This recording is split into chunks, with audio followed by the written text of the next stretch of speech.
liberalismo, que é individualista, né? Ou seja, a ideia da Constituição Liberal é proteger esse indivíduo, né? Que é o homem branco, proprietário, né? Esse que é portador de direitos no constitucionalismo liberal, né? Nós trabalhamos o conceito de meritocracia, o liberalismo ele é meritocrático, ele não é democrático, né? Logo, e a meritocracia que se aplica ao Estado liberal, no constitucionalismo liberal, é a ideia econômica, ou seja, quanto mais rico for a pessoa, né, mais ele pode participar da vida, né, do Estado. Nós comentamos, inclusive, isso com relação à Constituição Brasileira de 1824, nossa primeira Constituição, que é uma Constituição liberal, e comentamos isso também, né, com relação à Constituição Francesa de 1816, que é uma Constituição na qual se inspira a Constituição Brasileira de 1824. Lembrando que na França, nesse período, 1 em cada 300 franceses podia votar. No Brasil, era cerca de 1,5% da população que poderia votar, que poderia participar, né, das eleições, participar da construção da vontade política do Estado. Então, o constitucionalismo não nasce democrático, né? O constitucionalismo liberal ele visa trazer segurança, e uma segurança para uma parcela restrita da população, que são apenas, né, os homens brancos proprietários. E só os homens brancos proprietários e ricos que podem votar, e os mais ricos ainda que podem se candidatar. Então, essa é a característica inicial desse constitucionalismo liberal. Século XVII começa a ser construído na Inglaterra, século XVIII, Estados Unidos da América, com a Constituição dos Estados Unidos da América de 1787. Depois, a Constituição, as constituições francesas do período revolucionário, né? Então você tem a Déclaration des droits de l'homme et du citoyen em 1789 e as constituições liberais do período revolucionário em 1791, 93, 95, 99, a Constituição do Império da França de 1804, a Restauração em 1816, que marca então essa Constituição, que marca uma monarquia constitucional, liberal, né, com um voto censitário, que exclui, portanto, grande parte da população. Bom, esse liberalismo, e aí, gente, uma ideia muito interessante quando a gente fala, né, do liberalismo. Qual que é a ideia, né, liberal e o que é passado, né, no senso comum? Nós já vimos, então, quando nós utilizamos a palavra liberal, atrás dessa palavra liberal, você tem milhares de autores, centenas de teorias, né? Lembra que eu já insisti nisso. Mas há também, além de um liberalismo político, um liberalismo filosófico, um liberalismo econômico, né, um liberalismo jurídico, você tem um significado de liberalismo no senso comum, que não é menos importante, ou seja, como que as pessoas percebem o liberalismo. E um outro elemento importante, que então a gente trabalha, né, nesse nosso encontro de hoje, é de que esse constitucionalismo liberal, né, esse Estado liberal, mal ele começa a se implementar, começam a aparecer problemas. Então, isso também é óbvio, gente. O que eu estou falando aqui é óbvio. Né? A gente já nasce e já começa a envelhecer e se transformar. É assim em tudo. Né? Impérios surgiram, cresceram, desenvolveram, desapareceram. Né? O tempo dos impérios no passado era um tempo mais lento. Né? O Império Romano durou 1000 anos. O Império Chinês, o Império Mongol, o Império Carolíngio, impérios, só que o tempo acelerou-se. Né? E os impérios, então, têm uma duração cada vez menor. Né? E assim tem, todo sistema que começa, né, ele vai ter o seu auge, né, a sua crise, seu desaparecimento, que cede espaço, então, a um outro sistema, a uma outra ideia, a uma outra hegemonia, a um outro império, a uma outra política social, econômica, e etc. E assim, isso é a dinamicidade, ainda bem, essa é a dinamicidade da vida. Tudo nasce, desenvolve, né, entra em crise e morre. Né? Assim são os sistemas políticos, sociais, econômicos, etc. E a gente está tendo, não sei bem se o privilégio, né, mas sem dúvida é algo raro, de viver o momento do fim do sistema mundo moderno, né, e o momento que ainda o velho morreu e o novo ainda não apareceu. Vamos trabalhar, então, no encontro de hoje, quais são os 3 problemas que acontecem com o liberalismo político, filosófico, mais liberalismo político, econômico e jurídico, no decorrer do século XIX, né, que vão levar, então, às transformações que desembocam na Primeira Guerra Mundial, né, e com a Primeira Guerra Mundial, o surgimento de um novo discurso hegemônico, que é o discurso social. Né? Então, esse liberalismo que nasce com as revoluções burguesas, né, ele vai se desenvolvendo, vão acontecer esses problemas que nós vamos trabalhar hoje, obviamente, né, o objetivo da ciência, a ciência, ela sempre simplifica, né? A gente vai classificar e simplificar para entender esse processo e, aos poucos, vamos agregando complexidades a essa análise, né, do liberalismo, do seu surgimento, né, desenvolvimento, né, crise e desaparecimento da Primeira Guerra Mundial, cedendo espaço, então, a um discurso novo, a uma nova hegemonia discursiva, que é a hegemonia do discurso social. Esse discurso social, mas isso a gente vai trabalhar nos próximos encontros, esse discurso social, ele vai ter três grandes vertentes. Isso aqui, gente, óbvio, é uma simplificação, né? Depois a gente vai agregando complexidade. Mas, inicialmente, quando surge o discurso social, esse novo discurso hegemônico a partir da Primeira Guerra Mundial, ele terá três grandes vertentes. Uma vertente de extrema-direita, né, que é o nazifascismo, uma vertente de centro, híbrida, que a gente pode chamar de social-democracia ou social-liberalismo, e uma vertente de esquerda, né, que é o socialismo nas suas várias formas. O socialismo é uma outra palavra de grandes complexidades, são milhares de autores, centenas de experiências, né,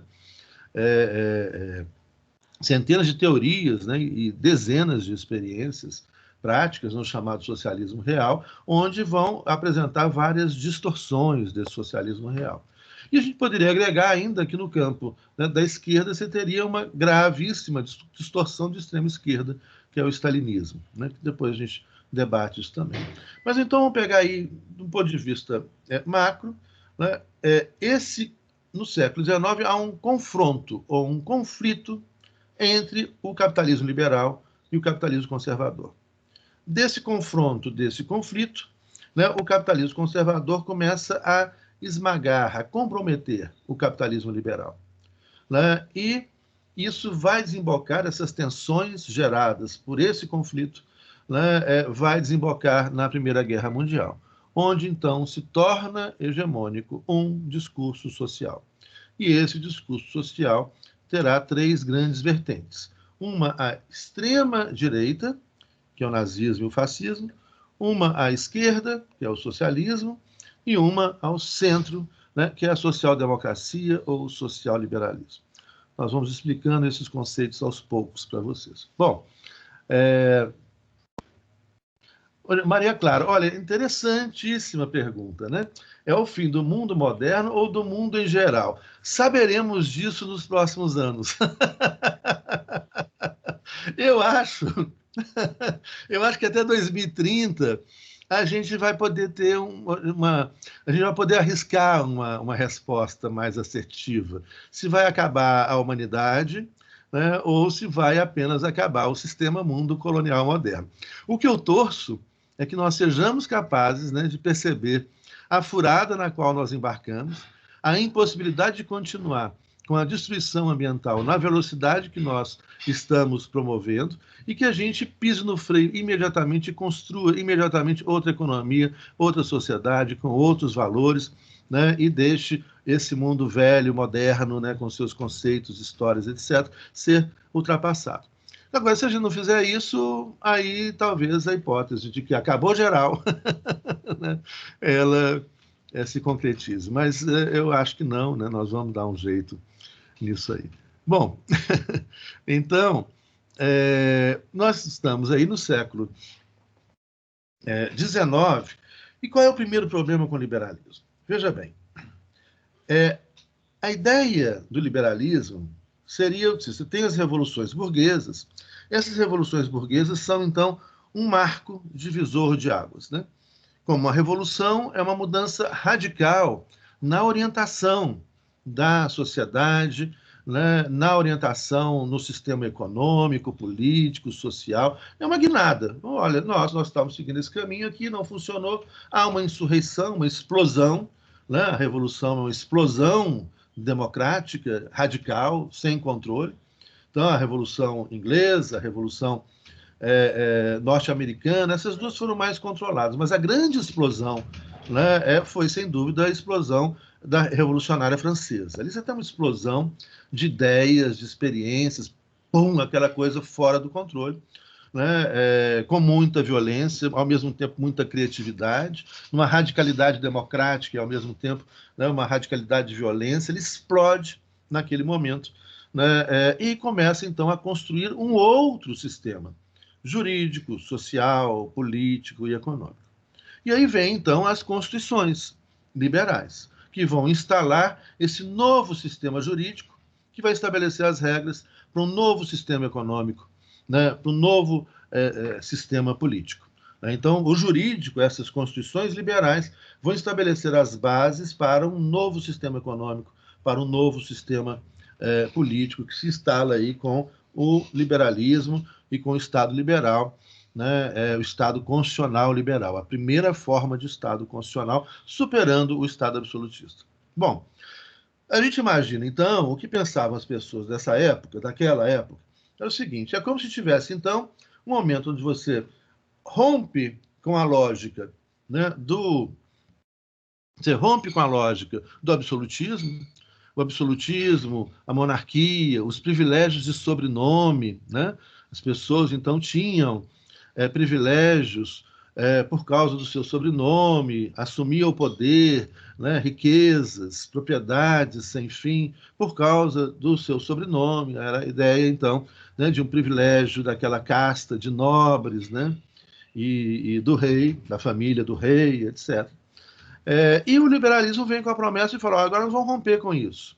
Agora nós vamos instalar uma sociedade onde as pessoas vão ter acesso à riqueza e ao poder por méritos, pelo seu trabalho, e não pelo sobrenome, e não por pertencer a uma nobreza, né? A ter um sobrenome nobre, que então lhe permitia o exercício de poderes. Os nobres não trabalhavam, né? E tinham muitas riquezas, muitas propriedades, e mandavam, né? Nesses espaços, no próprio destino do Estado absolutista. Então, o liberalismo é com essa prova. Agora acabou esse negócio de privilégio hereditário. Aqui uma primeira parêntese, uma primeira curiosidade sobre o liberalismo. E assim, um primeiro aviso, então. Hoje em dia, gente, muita gente se diz um monte de coisa sem ter a menor noção do que significam essas coisas que essas pessoas se dizem. Entre essas coisas, né, as pessoas falam, você tem duas palavrinhas assim que virou moda e que as pessoas falam sem ter a menor noção do que significa. Qual é? Sou liberal, né? E comunista. Né? Essas duas palavrinhas são irritantes. Por quê? Porque as pessoas que pronunciam essas duas palavras, na sua esmagadora maioria, não tem a menor noção, nem o cheiro do que significa ser liberal e do que significa ser comunista. Então, a gente precisa esclarecer isso do ponto de vista da teoria do Estado, né, e da ciência política, ou na tradição do droit constitutionnel et sciences politiques, na tradição francesa, né, do estudo do Estado e daquela Constituição. Pois é, Tamires, é isso. Essa marcha cristã, além, aí agrega. As pessoas não sabem o que significa ser liberal, o que significa comunismo, e tampouco sabem o que significa ser cristianismo. Né? Ou seja, quem é cristão, né, cristianismo é amor. Quem é cristão não defende o ódio, não faz arminha, né? Não é racista, não é homofóbico, não é machista, né? Defende o amor. Cristianismo é amor. Vamos lá voltar ao apóstolo Paulo, né? São Paulo. Então, essas pessoas não só não sabem os conceitos políticos, como também não têm a menor ideia de onde passa o cristianismo. Isso é muito grave, né? O que vai acontecendo pelo Brasil, infelizmente. Mas superaremos, né? Superaremos. Bom, então, qual é o primeiro problema que ocorre aí? A ideia, então, do liberalismo, a promessa do liberalismo, é que agora, então, não existiriam mais privilégios hereditários de sobrenome. Né? Então, aqui uma curiosidade para vocês. Por exemplo, hoje, o Estado, sem dúvida, o ainda mais liberal, né, embora o capital conservador, né, mande nos Estados Unidos da América, você ainda tem uma tradição, uma cultura fortemente liberal. E uma das heranças do liberalismo nos Estados Unidos é justamente a proibição de herança. Né? A tributação sobre herança nos Estados Unidos ela é altíssima, pesadíssima. Se, se fizesse isso no Brasil, o que aconteceria? Falou, nossa, sabe o que as pessoas falavam? Vamos imaginar que um deputado, um senador apresentou um projeto de lei para tributar a herança em 50%, 70%, como acontece nos Estados Unidos.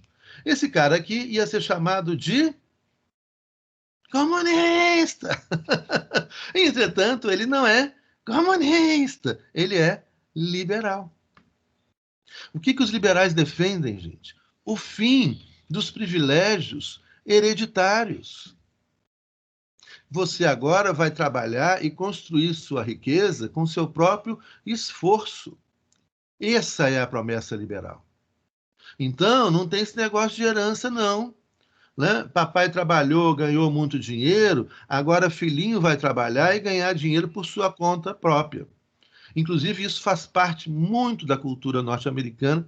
Aqui tem um livro interessantíssimo de um autor francês chamado Emmanuel Todd, T-O-D-D. Emmanuel, como fala, Todd, T-O-D-D. Né? Isso, né? Vamos trabalhar aí a famosa meritocracia. Né? Emmanuel Todd, ele vai falar sobre a ilusão econômica, ele vai falar justamente da base antropológica da cultura inglesa e, por sua vez, também da cultura da formação dos Estados Unidos da América. Né? E a ideia, então, uma coisa que é muito... Quando ele faz esse estudo, ele é um historiador e antropólogo. Quando ele faz o estudo da sociedade norte-americana, ele mostra uma coisa que é muito forte na cultura norte-americana, até hoje, muito, muito forte. Né? Que a ideia é o quê? O sujeito, quando ele cresceu, já teve acesso à educação, né? Fundamental, média, os pais juntam dinheiro para pagar a universidade, etc. Bom, agora cumpri meu dever. Cara, você está apto agora para sair e cuidar da sua própria vida e construir sua própria vida. E não tem esse negócio, então, de ficar em casa morando com pai e mãe. Isso é uma vergonha. Né? Em algumas regiões dos Estados Unidos, eles fazem assim, que é loser, né? Esse é o perdedor. O cara com 30 anos, 35 anos, morando com pai e mãe, é o perdedor. Ou seja, como é que é aquela cultura? É aquela cultura que não é nem melhor nem pior do que a outra. É a cultura deles. Mas a cultura deles é que, olha, você tem que sair, você está apto do trabalho, já estudou, agora vai, ó, se vira. Agora é com você, se vira. Não tem mais papai e mamãe para pedir socorro, não. É essa a lógica liberal. Né? Vai e se vira, e ganha o seu dinheiro com o esforço do seu trabalho, né? Sem herança de papai e mamãe. Né? Então, isso é muito liberal. E é muito interessante, porque as pessoas que se dizem liberais aqui, né, não têm a menor ideia disso. E ainda vão acusar quem faça uma proposta, né, de lei liberal, taxando a herança de comunista. Eu falei, não, meu amigo, isso aí é liberal. Né? Bom, então, isso. Aí, Ana Paula, justamente, Ana Paula já foi no X da questão. Aí, né, as distorções e justamente as várias formas que são encontradas de distorcer, né, de burlar essa lógica que a gente vai estudar também, né, e vamos começar a trabalhar isso, né, no nosso encontro de hoje. Então, você tem ali o quê? Qual é o primeiro problema? A ideia do liberalismo, então, seria, vamos imaginar, comparando aqui, que o liberalismo fosse uma grande maratona.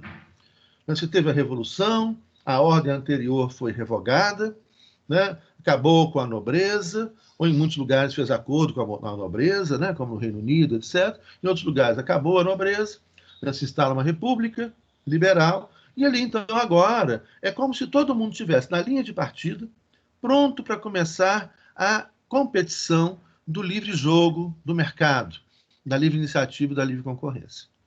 E aí, então, tem o primeiro problema histórico. Qual é o primeiro problema histórico? O primeiro problema é que essa corrida ela não começou no mesmo momento. Então, vamos imaginar uma maratona aqui, ó, São Silvestre, no final do ano, lá em São Paulo. Uma maratona de Belo Horizonte, em volta à Lagoa da Pampulha, né? Olha, qual que é o básico, do básico, para a gente imaginar que essa competição, essa corrida, né? Essa corrida liberal, porque esse jogo, essa corrida, essa maratona, ela tivesse um mínimo de igualdade de competição. Se ela fosse minimamente justa. Ela teria, então, básico. Qual é o básico do básico, gente? É o óbvio que eu estou falando aqui. Numa maratona. Todo mundo começar a correr do mesmo local, no mesmo momento. Isso é o básico. E que a corrida seja do mesmo tamanho. No caso da corrida liberal, ela seria uma corrida sem fim. Mas no caso da maratona, ou seja, 40 quilômetros para todo mundo. Né? Todo mundo vai sair do mesmo lugar, né? Todo mundo vai sair no mesmo momento e vai percorrer o mesmo trajeto. Bom, isso é o basiquinho. Obviamente que depois entram diversos outros elementos, né? Um treinamento adequado, talvez uma divisão por categoria. A gente sabe que a maratona, por exemplo, as pessoas mais jovens ou mais idosas não vão perder, né? As pessoas, você tem uma idade em torno dos 30 anos, que é o ideal, que tem mais resistência, o mais jovem é mais explosão, né? Mas o cara aí de 30 é mais resistência. Você tem que ter uma boa preparação física, uma boa tática de corrida, um equipamento, um tênis que não machuque o pé. Aí começa, então, a você já fazer um monte de diferenciações, né, no decorrer dessa corrida. Onde, então, vai depender muito do preparo das pessoas, da vocação para aquele esporte, etc, etc. Mas o basiquinho é começar a correr do mesmo lugar, no mesmo momento. Esse basiquinho, do ponto de vista econômico, só ocorreu durante o século XIX nos Estados Unidos da América, o que explica muito, né, o sucesso, por exemplo, econômico da Califórnia, a chamada Corrida para o Oeste, né, onde, então, a população do leste, né, depois que o exército americano e aqueles cowboys, etc., saem lá, né, matando indígenas, matando mexicanos, etc., toma o oeste americano e vira para o povo lá do leste. Fala, agora vocês vêm para cá, quem chegar aqui vai ter um pedaço de terra para começar a sua própria história, a sua própria vida. É a maior distribuição, a maior distribuição de terras, colonização, né? Veja bem que não é reforma agrária, porque primeiro vai o exército e aqueles cowboys lá, mata os índios todos, mata os búfalos, né? Que foi uma forma, inclusive, de tirar, né, o alimento dos indígenas, né? E matá-los de fome, destruir a cultura deles. Né? Invadem o México e tiram do México. Isso é uma loucura, gente, se imaginar. Nos Estados Unidos, tira do México o que é hoje a Califórnia, o Arizona, o Colorado, parte de Utah, o Novo México e a Califórnia, Texas, Califórnia, a quantidade de petróleo que tem ali, de riqueza no subsolo que tem ali, e que era do México e que passa a ser dos Estados Unidos no século XIX, com uma expansão territorial, né, a chamada conquista para o oeste. E ali, então, foram milhões de hectares distribuídos para milhões de pessoas que vão começar a sua vida em condições de igualdade de competição. Mas em outros lugares, gente, isso não tem, não. Né? Em outros lugares, o que você tem, né, é a desigualdade, ou seja, tem alguns que começam a correr essa maratona há muito tempo antes. O que eu quero dizer com isso? Né? Para muitos historiadores, isso aí varia, as datas referenciais variam muito de autor para autor, então não se preocupem com isso, vamos entender a ideia. Mas para muitos autores contemporâneos, né, a construção da economia capitalista teria se iniciado no século XIII, XIV. Né? Muitos vão falar que surge com a modernidade, outros vão colocar a Revolução Industrial. Não, nada a ver isso aí. Né? Mas começa ali. Vamos supor, então, concordando com esses autores, ali, século XIII, as bases de uma economia capitalista que, para desenvolver, necessitará obrigatoriamente de um Estado moderno. O Estado moderno, não haveria capitalismo sem o Estado moderno. O Estado moderno e o direito moderno criam as condições para o desenvolvimento da economia capitalista. Não se esqueçam disso. Porque é no Estado moderno que vai se criar as instituições que sustentam a economia capitalista. Primeiro, as Forças Armadas não fossem os exércitos, né, da Espanha, dos primeiros Estados Nacionais, Espanha, Portugal, depois França, Inglaterra, invadirem o mundo inteiro, né, retirar riquezas, né, a prata, o ouro de Minas Gerais, a prata da Argentina, do Uruguai, né, tirar o cobre do Chile, e assim por diante, né, não teria o acúmulo necessário para o desenvolvimento da economia capitalista. Então, o primeiro fator fundamental para o desenvolvimento da economia capitalista são os exércitos. E até hoje, né, as pessoas estão brigando, né, tá um monte de bomba e briga, né, hoje na Síria, no Líbano, né, a briga, a ameaça de uma guerra na Ucrânia. Por quê? Né, por riquezas do subsolo, gás e petróleo, né, petróleo. Então, isso aí vem desde 1492, né, até os dias de hoje. Ou seja, os exércitos nacionais são fundamentais para o desenvolvimento capitalista, né? E para o desenvolvimento da economia capitalista norte-americana, sem o que não teria a potente economia capitalista norte-americana, inclusive, né, o mega orçamento norte-americano para comprar armas que sustenta a vida da economia capitalista norte-americana, da indústria armamentista, né, e outras coisas que vêm agregados à indústria armamentista. Além de empresas hoje que oferecem serviços de guerra com cotação nas bolsas de valores, etc. Bom, então a gente tem ali, né, a criação dessas condições para o desenvolvimento dessa economia capitalista. Os exércitos nacionais, né, a moeda nacional, isso também nessa época, que vai circular no espaço do território desse Estado moderno, né, delimitado, a moeda nacional, né, os bancos nacionais, a economia nacional, a burocracia estatal e depois a criação das polícias nacionais, né?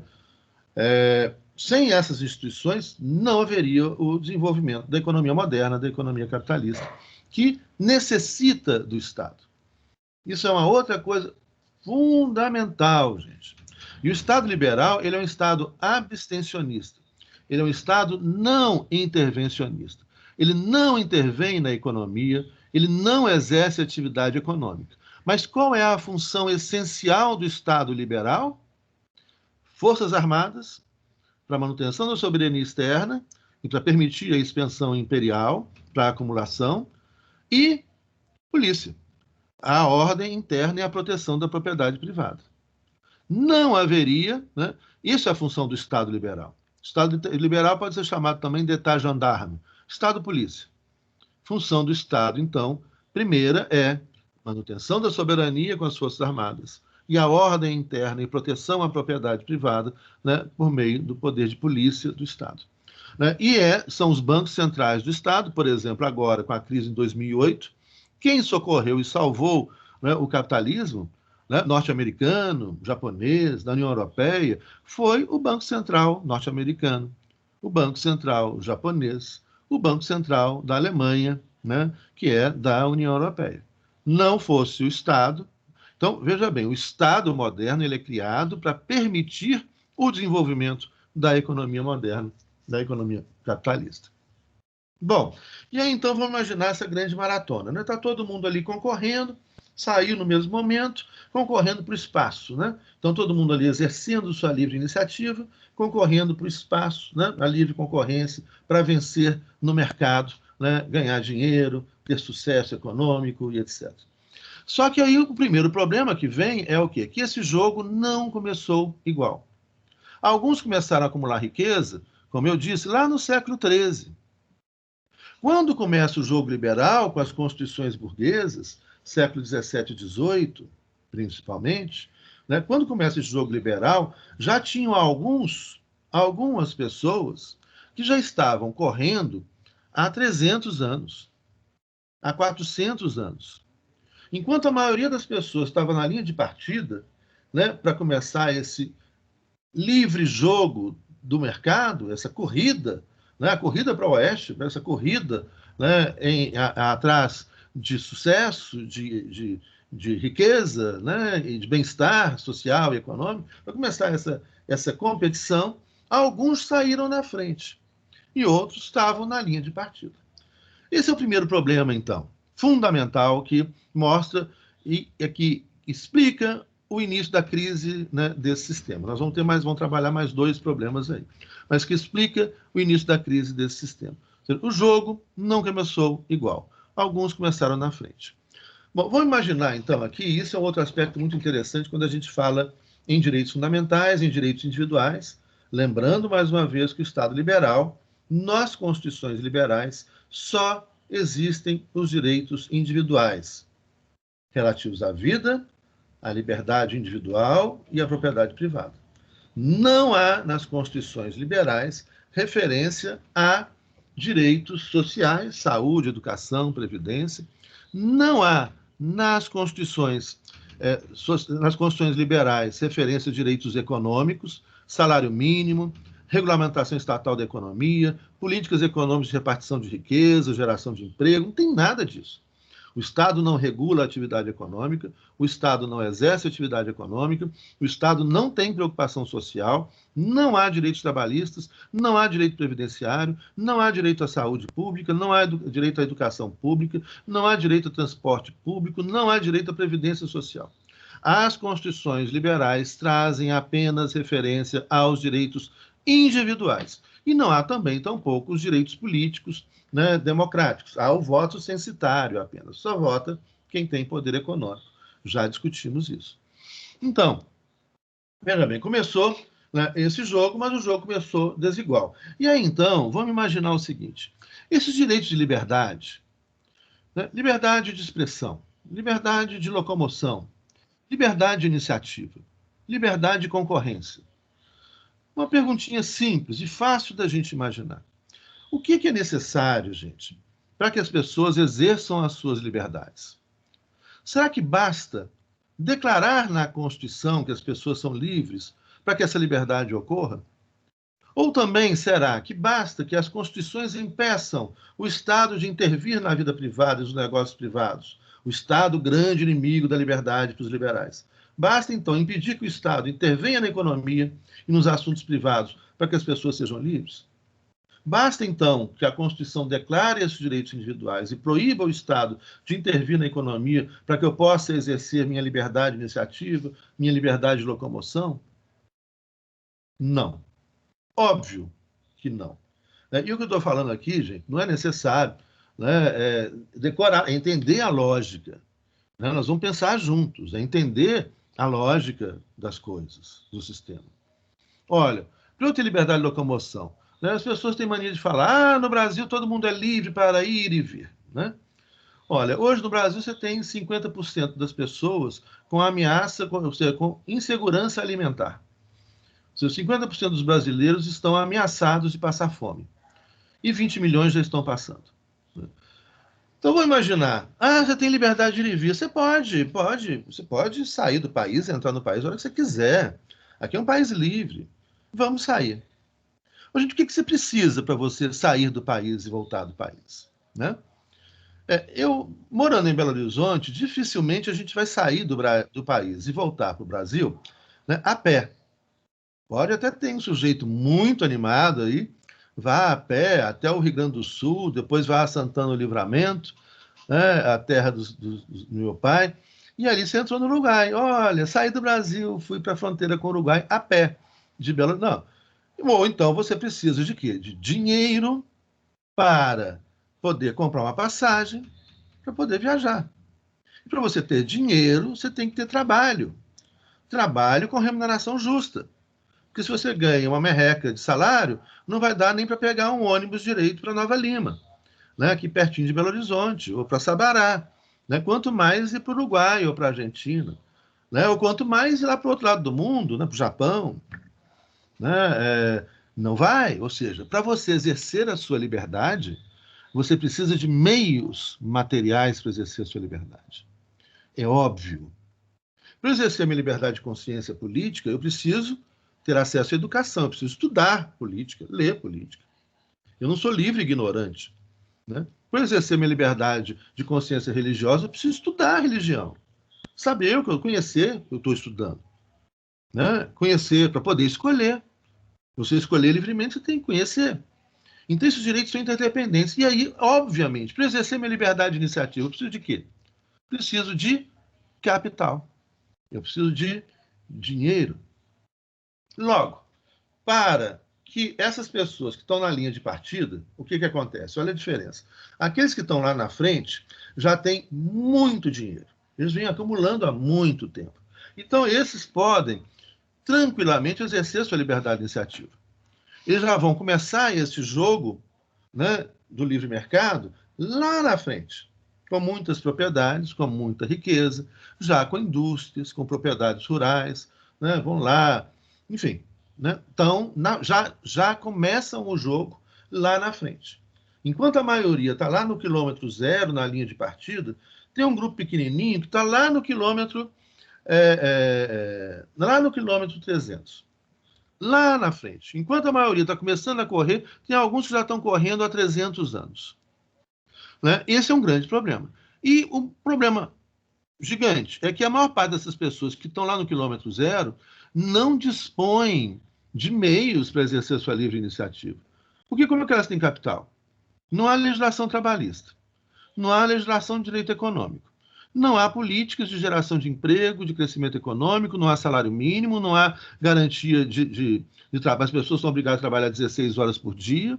Ora, como é que você trabalha 16 horas por dia, você tem tempo de ganhar dinheiro? Não vai, óbvio, você vai trabalhar na fábrica 16 horas por dia, você vai ganhar um salário que mal dá para você comer, vai dar para você juntar alguma coisa para você empreender, né? Alguém empreende alguma coisa passando fome ou sem acesso ao capital? Não há políticas de crédito naquela época, né? Acesso ao crédito, ainda mais crédito popular, não tem nada disso. Né? E os créditos para quem tem muito, o crédito tem para quem tem muito dinheiro. Mesmo assim, naquela época, o banco ele emprestava com muita dificuldade, né? Porque o dinheiro era dos correntistas do banco, né? Hoje o sistema financeiro já virou aquela era outra lógica naquela época. Então, que liberdade que a maioria tinha? Ou ela vendia sua força de trabalho, né, no preço que desse, ou então passava fome. E mesmo vendendo sua força de trabalho, também passava fome. Imagina, as pessoas trabalhavam 14 a 16 horas por dia, citando aqui diversos estados europeus, por exemplo, Bélgica, França, Inglaterra, Escócia. Na Escócia, trabalhava 16 horas por dia.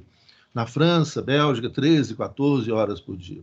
Você tinha fábricas dormitórios, né, onde o trabalhador dormia na fábrica. Né, e trabalhar é isso, você passava a vida trabalhando, você chegava exausto em casa, e apagava e voltava e trabalhava e passava a vida, né? E sem nenhum tipo de segurança no trabalho, sem nenhum tipo de proteção. Essas pessoas, então, não têm como acumular capital para investir num pequeno negócio, para montar uma pequena empresa. Não tem nada disso, não. Não tem nada disso. Então, o primeiro problema, né, é que não há uma igualdade de condições de competição.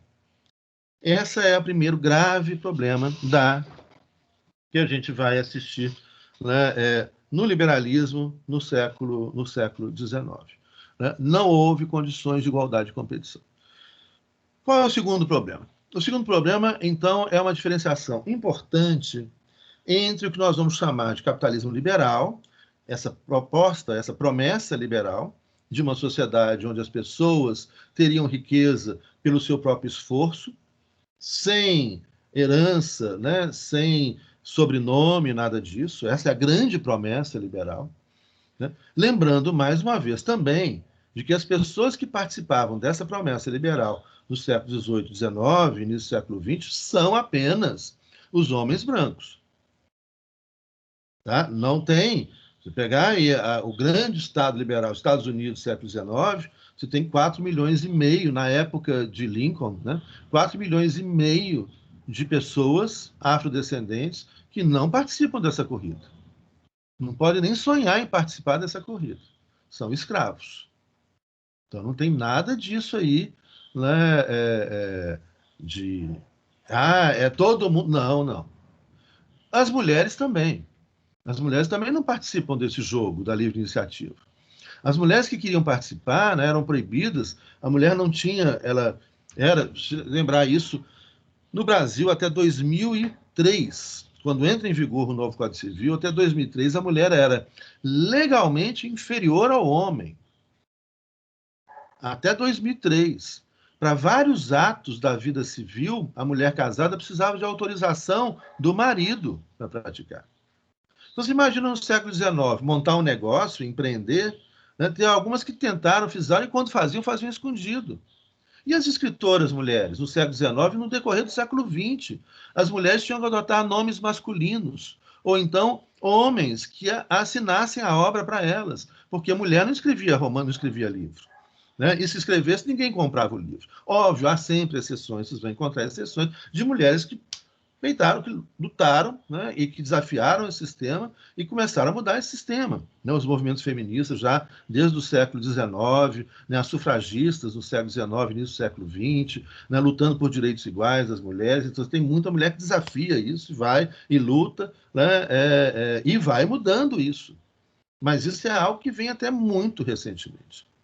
Então, veja bem, não participava desse jogo do livre mercado, né, os afrodescendentes, as mulheres, os indígenas, né, que também nem queriam participar, afinal não é a cultura deles, né, não querem participar disso, mas eles foram retirados das suas terras, foram colocados em reservas, né, e nas reservas, né, ali permaneciam, né, com muito alcoolismo, suicidavam. Né, até hoje, as populações originárias, né, indígenas, elas são as populações que mais sofrem, né, com suicídio e alcoolismo muito grave e estupro das mulheres. É o grupo disparado pelo mundo afora, mais sofre estupro, mais tem suicídio, mais tem alcoolismo. Por quê? Porque foi retirada a cultura deles, eles foram retirados da terra deles, da cultura deles, da vida deles, da conexão com seus antepassados, com a sua religiosidade, com a sua espiritualidade. É de extrema violência. As pessoas também não estão participando desse jogo de livre mercado. Então, você tem um grupo de homens brancos participando. E mesmo entre esse grupo de homens brancos, alguns estão lá na frente e a maioria está lá atrás.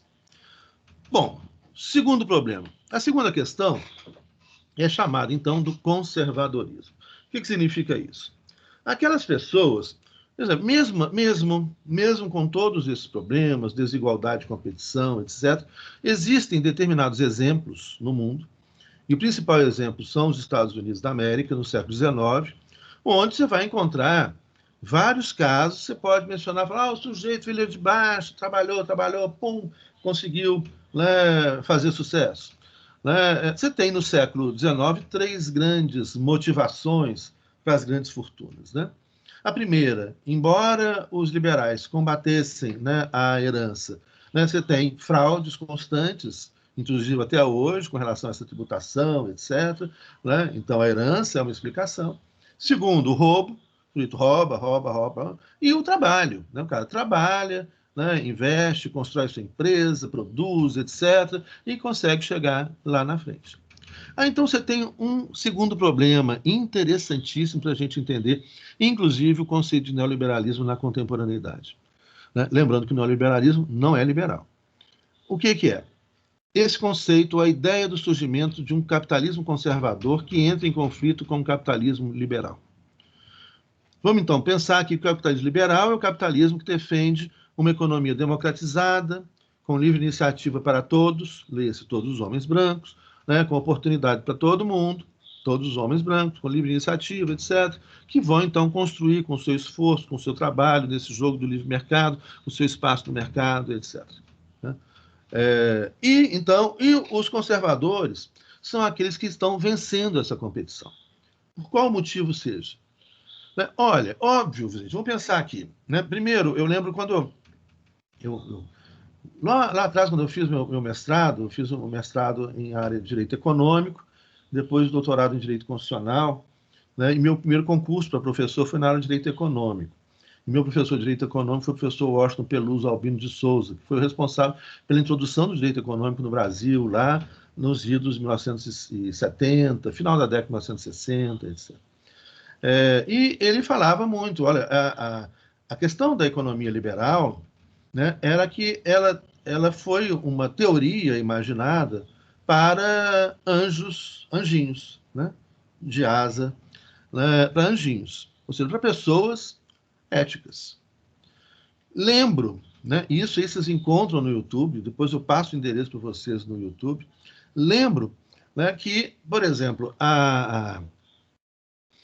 o presidente do Banco Central, o Alan Greenspan, depois põe aí para procurar na internet, Alan Greenspan, ele foi presidente do Banco Central durante muitos anos.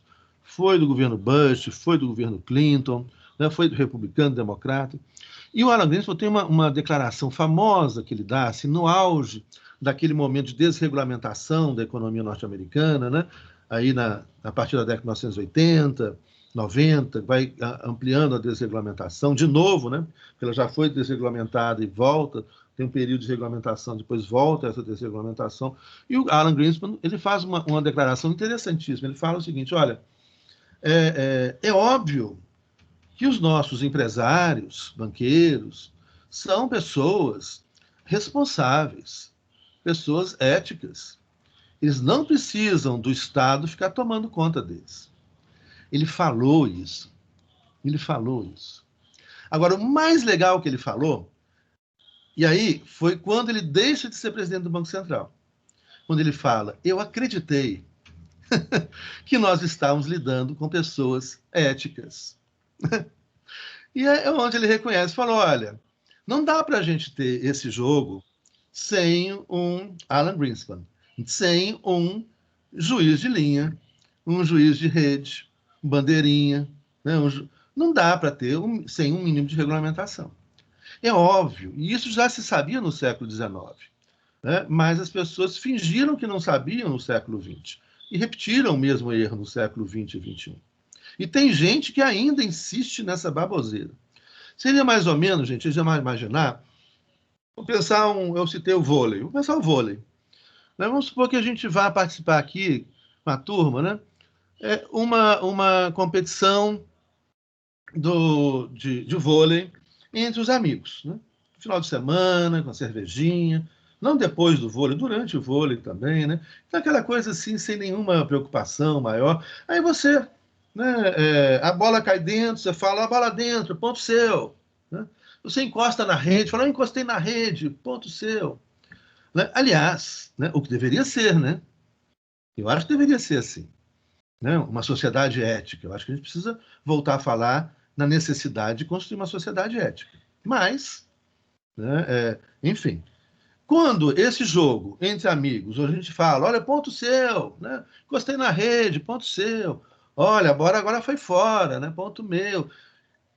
Se esse jogo vale uma final do Campeonato Mineiro, né? Ou uma final do Campeonato Brasileiro, ou um contrato de alguns milhões de dólares, aí é capaz, e ocorre com frequência, que as pessoas já não percebam mais que sua mão encostou na rede, que a bola foi dentro, ela acha que foi fora. Né? E às vezes até por aflição, às vezes não é por má fé. Não, eu estava tão assim, no calor do jogo, né? Eu nem senti que eu encostei na rede. Né? No calor do jogo, eu vi a bola fora, eu juro que eu vi a bola fora. Aí vai lá o VAR e mostra, a bola foi dentro, e muito dentro. Né? Eu juro que eu vi a bola fora. Ou seja, esse é o mesmo problema com a lógica liberal. Né? Ou seja, a ausência de regulamentação faz com que os que estão vencendo a competição criem mecanismos de concentração de poder econômico, de eliminação da livre iniciativa, de eliminação da livre concorrência, de comprometimento, portanto, do liberalismo econômico, frente às posturas conservadoras. Por que então a gente utiliza essa expressão do conservadorismo, do capitalismo conservador versus capitalismo liberal? Nós estamos então fazendo essa diferenciação. Capitalismo liberal são aquelas pessoas que acreditam no mercado aberto, de livre iniciativa, de concorrência para todo mundo, né, onde as pessoas éticas respeitam o jogo, sem intervenção estatal, etc. Né? E o capitalismo conservador são aqueles, então, que vão criar medidas de conservação do seu espaço no mercado, de conservação da sua posição no mercado, criando práticas que são práticas de eliminação de novos concorrentes, eliminação da livre iniciativa, de comprometimento, portanto, radical da ideia liberal. Então, o capitalismo conservador ele vai minando. As práticas, isso vocês vão estudar, principalmente em direito econômico, as práticas concentracionistas, por exemplo, formação de cartéis. A gente vê isso aos montes, né? E teve, quando liberaram, né, e essas ilusões que chegam a ser ridículas, né, de que vão deixar o mercado regular o preço. Aí chega, libera o preço da gasolina nos postos de gasolina. O que os proprietários dos postos de gasolina fazem imediatamente? Eles fazem uma reunião e combinam o preço entre eles. Olha, vamos manter o preço nessa faixa aqui. Que mercado definir preço? Coisa nenhuma. Coisa nenhuma. Ou então, você pega o dumping, né, que é uma outra prática, né, de concentracionista. É isso. Você tem um exemplo, né, o capitalismo conservador, Maria Clara, é a ideia justamente daqueles que estão vencendo a competição, que têm o que conservar, né? Então, isso é um outro aspecto interessante para a gente falar do conservadorismo. Ou seja, para o sujeito ser um conservador na economia, ele tem que ter algo que conservar. Né? Não pode ser conservador aquele que não tem algo para conservar. Aí esse é mais, assim, vamos dizer, ele está sendo enganado. Né? E gravemente enganado. Ele está lutando contra o seu próprio interesse. Né? Então, quando a gente fala em conservadorismo econômico, não estou falando em outros conservadorismo religioso, conservadorismo de valores morais, éticos, isso é outra discussão. Não tem nada a ver com conservadorismo econômico. E quando se mistura conservadorismo econômico com conservadorismo moral, ético, religioso, isso é para enganar as pessoas. Né? Conservadorismo econômico representa o quê? Aqueles que têm o que conservar, então são aqueles que têm muito acúmulo de riqueza, aqueles que têm o que conservar começam a tomar medidas econômicas para eliminar a concorrência, né? Para eliminar novos concorrentes, né? Para eliminar a livre iniciativa e livre concorrência, ou seja, para matar o liberalismo, que é o capitalismo conservador. Então, né, esses caras, a prática do dumping também, né, é muito comum. Você entra, por exemplo, aqui perto da gente, vocês conhecem o Guaraná Jesus? Lá do Maranhão? Pois é, o Guaraná Jesus tem uma história assim, que eram várias marcas de Guaranás regionais na região norte do país, né, na região amazônica ali principalmente, tinha um monte de marcas de Guaranás regionais. Essas marcas ocupavam, né, um espaço do mercado, por exemplo, das grandes empresas que fabricavam Guaraná para o Brasil inteiro, né? Antártica, Brahma, né? Ambev. Né? Ambev, depois, que junta tudo. Isso é concentracionista.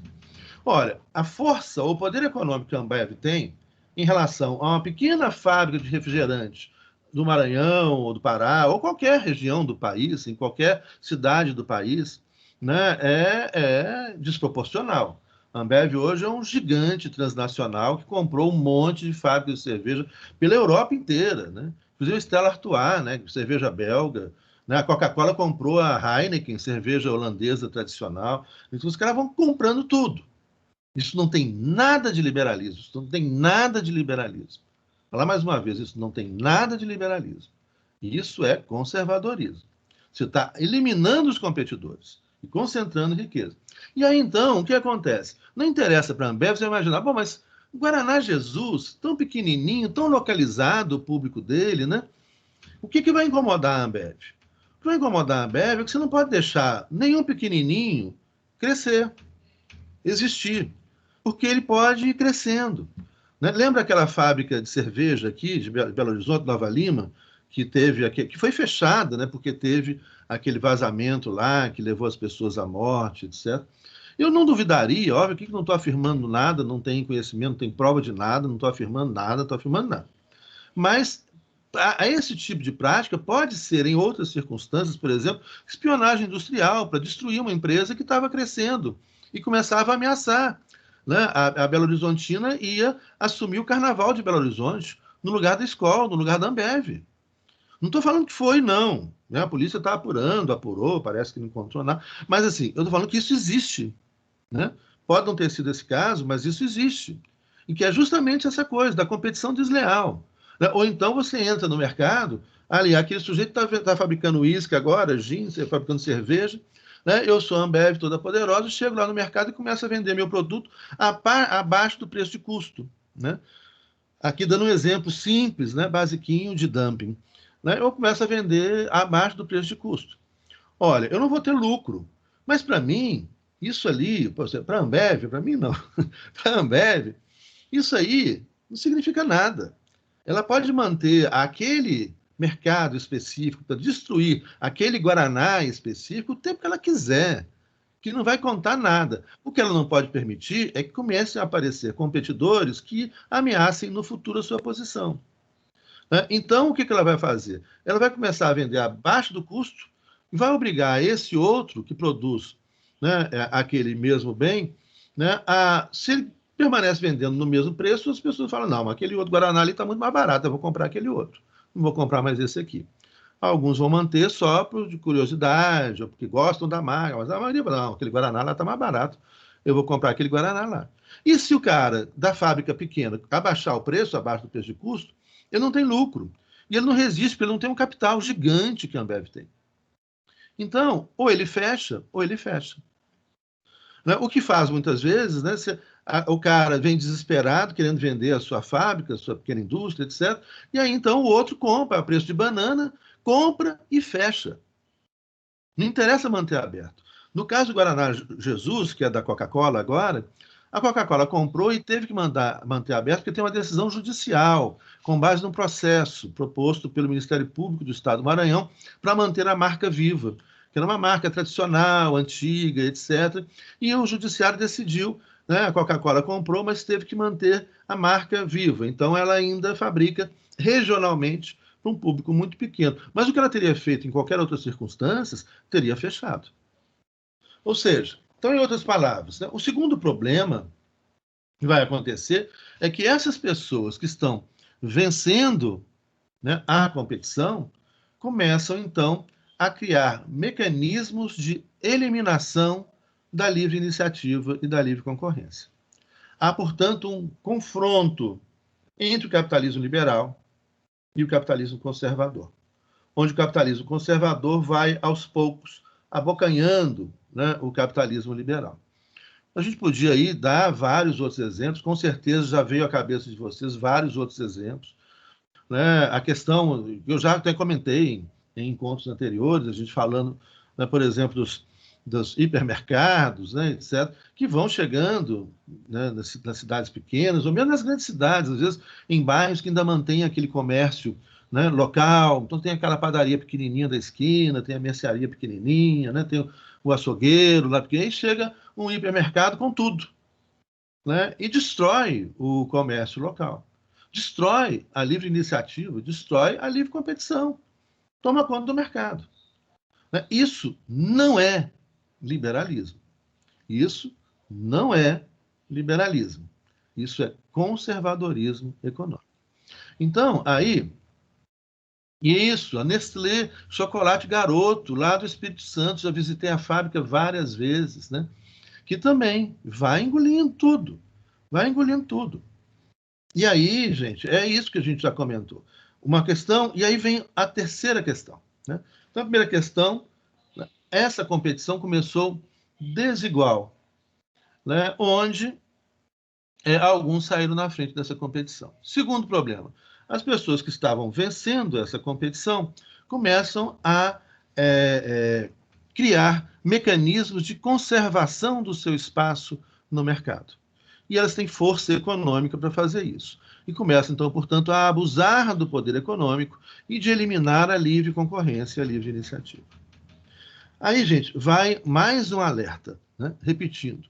Hoje em dia, infelizmente, o grau de desinformação propositalmente gerado pelas fake news, pelas redes sociais, né, faz com que as pessoas confundam completamente esses conceitos, né, que não dá para confundir. Né? Capitalismo liberal é uma coisa, capitalismo conservador é outra coisa. E eles são inimigos. Então, não dá para você... Tem muita gente que fala, eu sou um liberal, e aí defende as políticas econômicas de conservadores. Por exemplo, as políticas econômicas no Brasil. Essas são políticas econômicas conservadoras, não tem nada de liberalismo. Isso é confessado, inclusive. Isso é dito. Não é para o pequeno, não é para o pequeno empreendedor, não é feito para o pequeno empreendedor.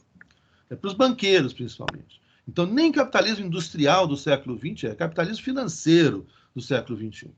E aí tem as pessoas muito mal avisadas, que às vezes leram, né, um Facebook ou um meme de WhatsApp e chama isso de liberalismo.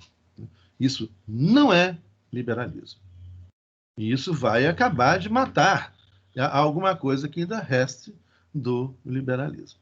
Bom, e aí vem o terceiro problema, a terceira questão, que é interessantíssima. E aqui, gente, aqui está, então, o nó de tudo isso. Né? Gente, só um minuto aqui, peraí. Aí que está o nó disso tudo. Então, vamos prestar atenção no nó, para vocês aprenderem a explicar isso para as pessoas. Né? O que efetivamente acontece. Bom, o terceiro problema não era para ser um problema. O terceiro problema era para ser a solução, que é a desregulamentação. Vou explicar isso.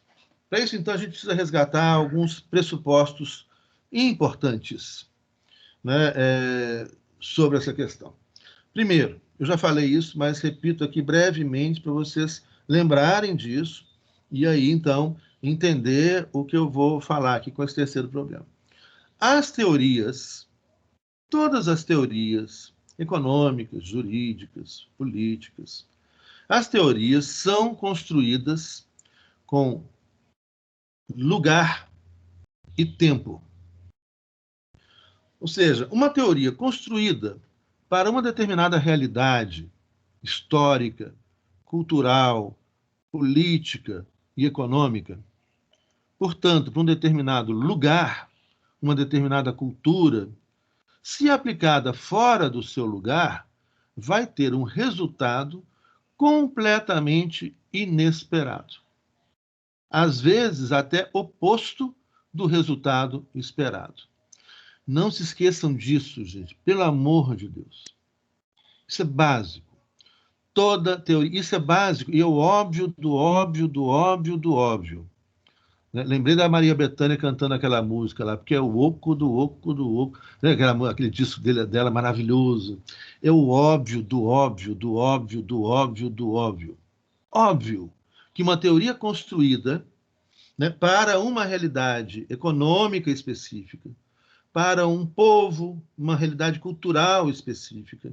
E aqui não quer dizer que esse povo é melhor ou pior, né? É que você tem uma teoria construída para aquela realidade cultural, para aquela realidade política, para aquela realidade econômica. Se você pega essa teoria e aplica em outra realidade política, em outra realidade econômica, é óbvio que vai dar tudo errado.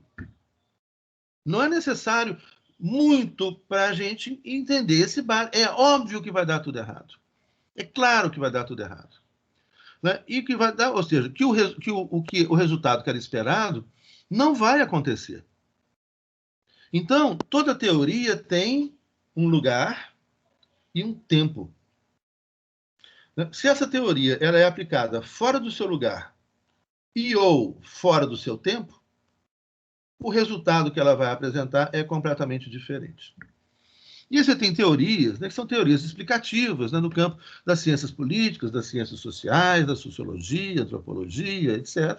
E você tem teorias que são teorias intervencionistas, ou seja, as teorias jurídicas e as teorias econômicas, elas procuram intervir em uma determinada realidade para alterar essa realidade.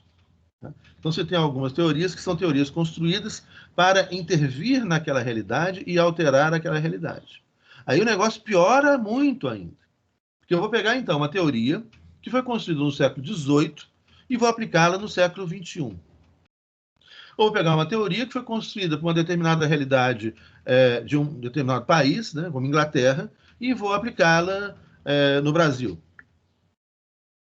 Né, ou em qualquer outro país com uma cultura bastante distinta como a nossa é na Inglaterra. É óbvio que não vai funcionar. Então, uma coisa que a gente precisa urgentemente no nosso país, né, é parar de copiar os outros. Eu já falei isso, é algo vocês, acadêmicos, né, serão quando formarem, vão estar atuando aí na área jurídica, nas mais diversas funções. Não se esqueçam disso. Para de copiar os outros. Coisa feia ficar copiando os outros. E primeiro, se funciona num lugar, não quer dizer que vai funcionar no outro lugar. Não vai, porque a cultura é diferente. Vou dar aqui um exemplo curto e rápido de um livro do francês que eu mencionei há pouco, o Emmanuel Todd. O Emmanuel Todd, ele fala ele é antropólogo e historiador. E ele vai utilizar, né, para a tese dele, o livro chama A Ilusão Econômica. Eu vou escrever para vocês aqui.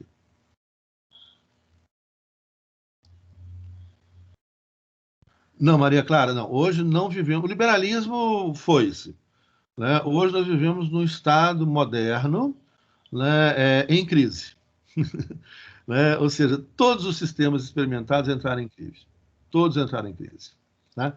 Então, ou a gente pode chamar neoliberal em crise profunda. Lembrando que o neoliberalismo não é liberal, mas nós vamos falar desse conceito aqui agora. O Emmanuel Todd, vou escrever então aqui para vocês o nome dele. Emmanuel Todd.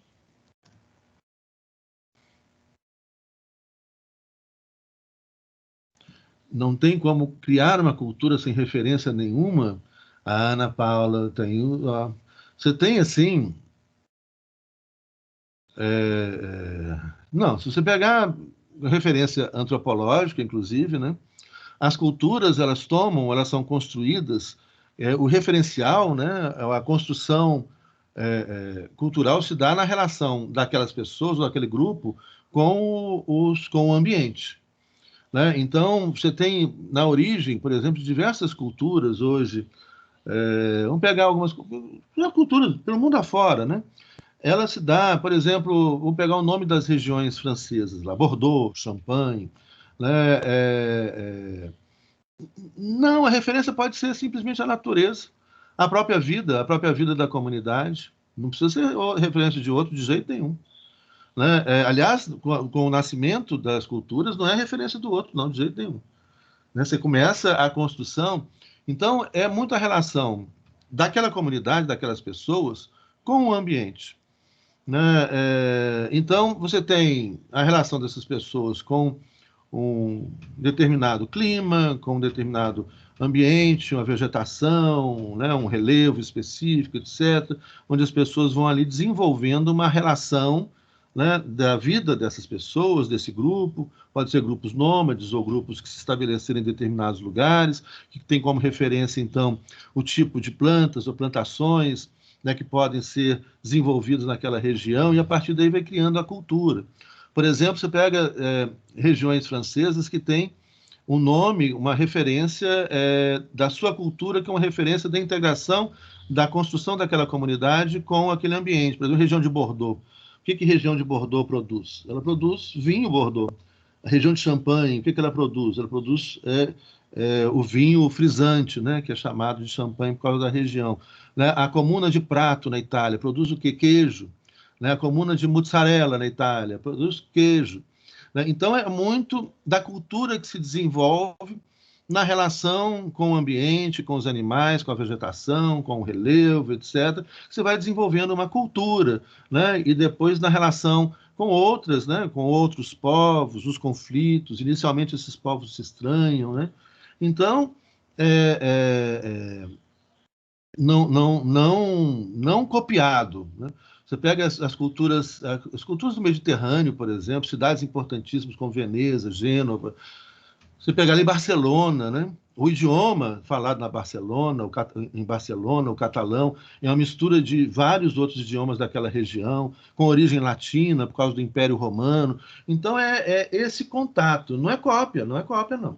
É esse contato, essas relações vão mudando o idioma, vai mudando a produção, um vai aprendendo com o outro, essas coisas que vão fazendo com que essas culturas, né, se transformem no tempo, né, nesse contato, né? Não necessariamente na cópia, pode até ter cópia, mas não necessariamente na cópia.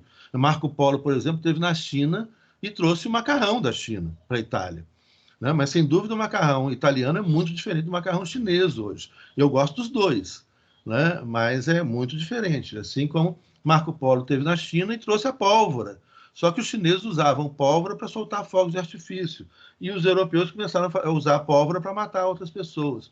Então, é um emaranhado, né, de situações, de relações, etc. Né?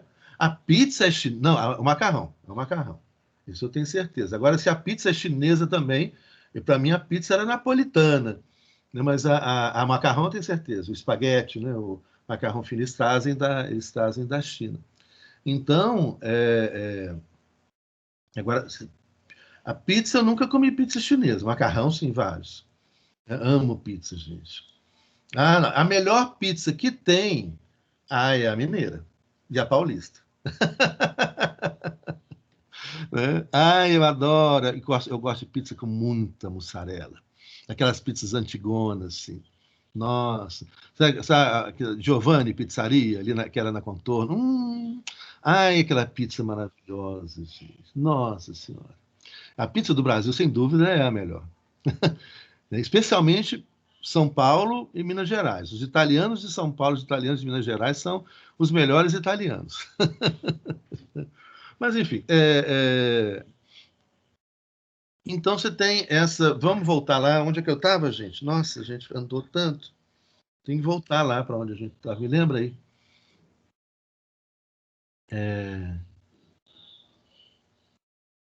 A pizza americana não agrada muito, não. Né? Aliás, a comida americana é muito pasteurizada. Né? Só o hambúrguer deles que é assim. Hoje tem uns hambúrgueres aqui artesanais. Nossa, parar de falar em comida que deu fome.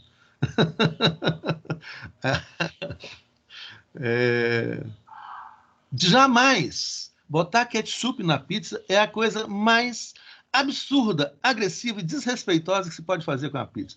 Molho de tomate, né, temperadinho, meu Deus, maravilha. Vamos parar de falar desse assunto. Onde que eu estava, gente? Me lembra onde que eu estava, que eu já esqueci onde eu estava. Nós estávamos falando do... Oi, Milene, não, você está sem som. Fala aí. Oi, tá me ouvindo? Agora estou. Desregulamentação que você estava falando.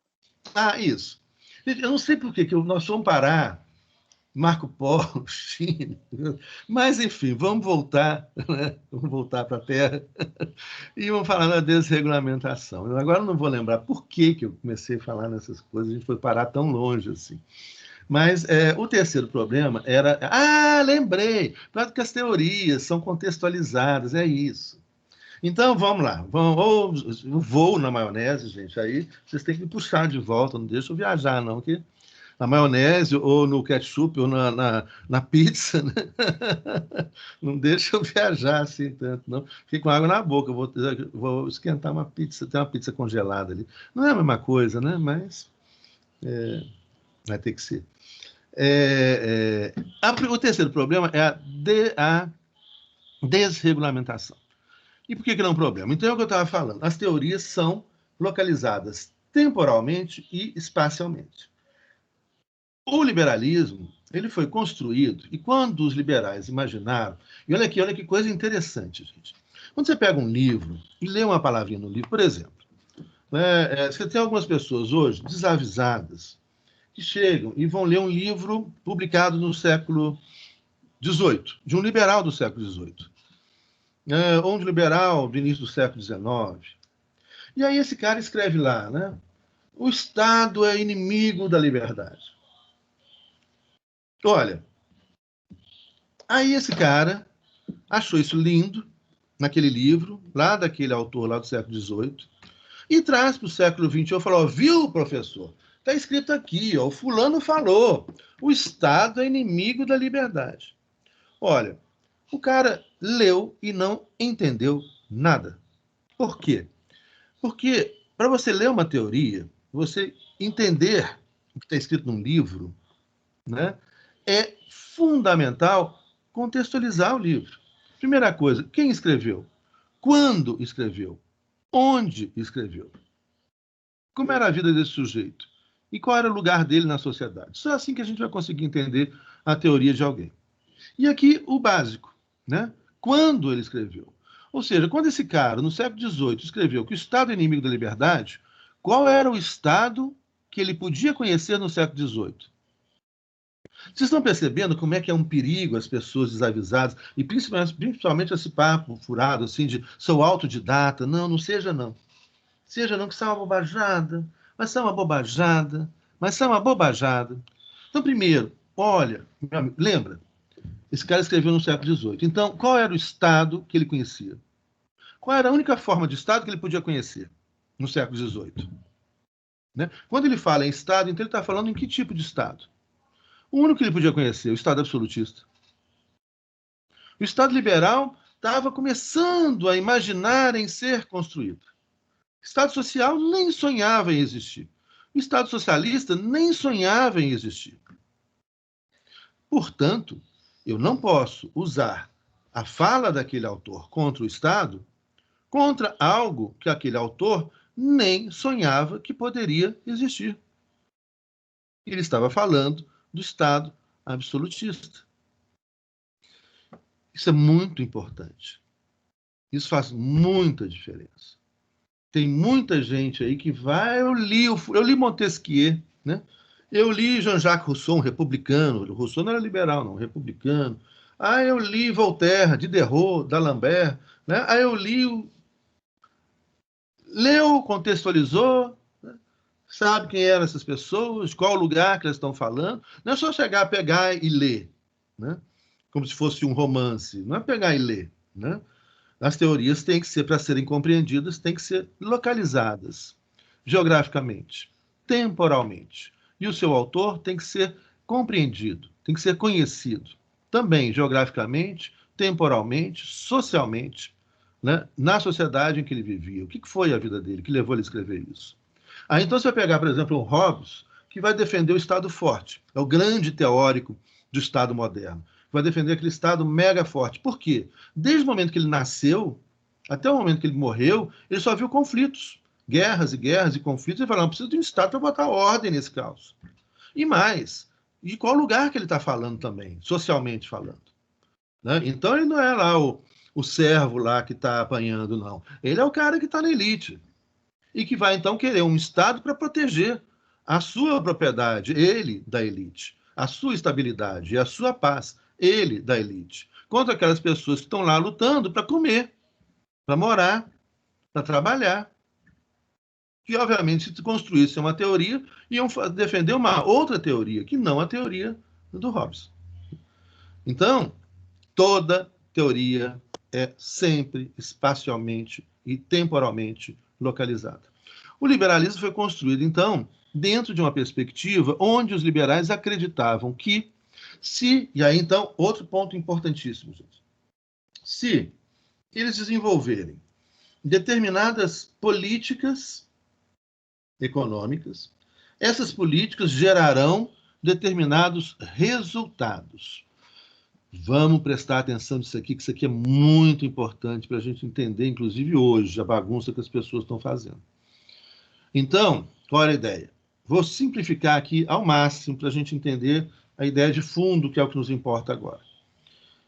O liberal, então, vai falar, olha, é necessário, então, que a gente privatize, que a gente desregulamente a economia, que tenha um Estado mínimo que garanta segurança e soberania, mas que o Estado não intervenha na economia, não exerça atividade econômica. E aí, então, os liberais daquela época, século XVIII ali, eles vão imaginar que século XVIII, XIX, século XVIII, eles vão imaginar que essas políticas levariam aos resultados que eles desejavam. Né? Veja bem, o que é importante? É o resultado, né? Claro. Qual é o resultado que eles desejavam? Uma economia democratizada, com livre iniciativa para todo mundo, livre concorrência para todo mundo, né? Que onde então as pessoas concorreriam livremente, existiria produção de riqueza, de bens, né? Gerariam empregos, as pessoas receberiam bons salários pelos seus empregos, esses salários permitiriam que essas pessoas, inclusive, pudessem juntar para também empreender, para montar um pequeno negócio, um pequeno comércio, uma microempresa, etc. E aí todo mundo prosperar junto.